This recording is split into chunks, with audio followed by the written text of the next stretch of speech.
So one mistake I see, a big mistake I believe, I see a lot of online instructors do when they're first setting up their class.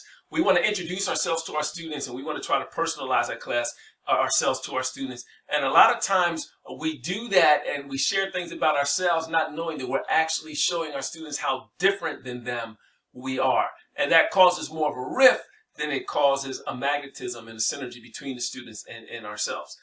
For instance, if what I'm saying is you got to know the population that you're dealing with. If you're dealing with a more affluent population, then in introducing yourself, you want to talk about things that appeal to that quality of living or that level of life. If you're dealing with a population that's more SES, and low income, then you want to talk about things that matter to that population.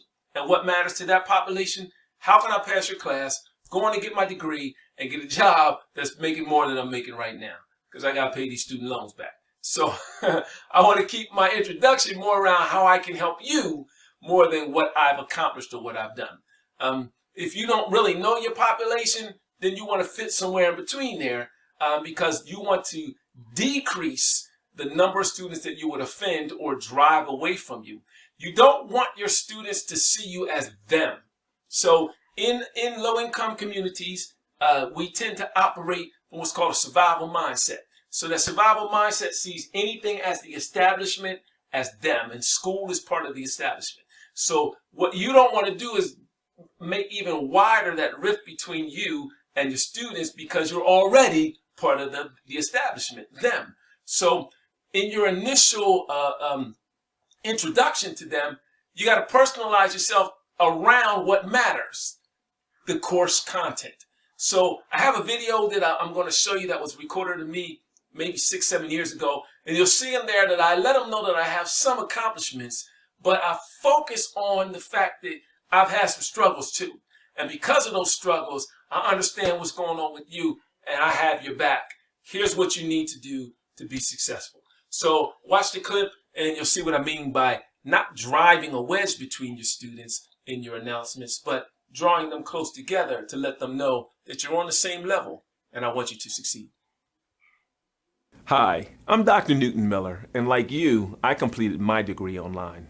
Before entering an online university, I was in a traditional program, and due to changes in the demands of my job, I could not continue to participate in that program, so I enrolled in an online university.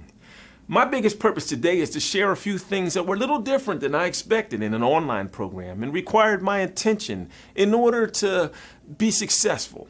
So, to be honest, I thought I was going to just write some papers and receive a degree. Man, was I sadly mistaken.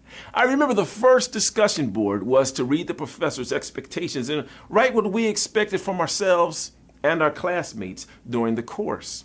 At that point, I realized that I was going to be the driver of how enriching this whole experience was going to be for me.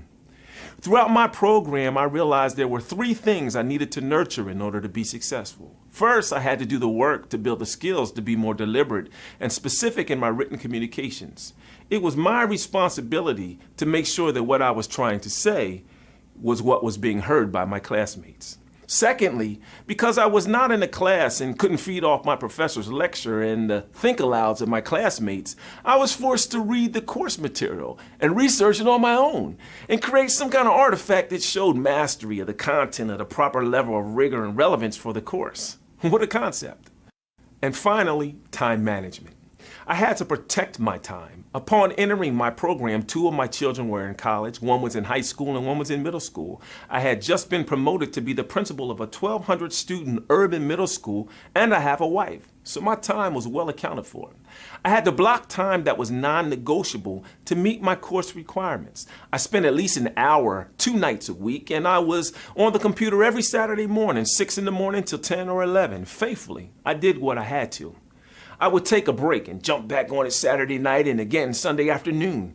My family saw that this was important to me, and therefore it was to them. So that protected time became culture in our household.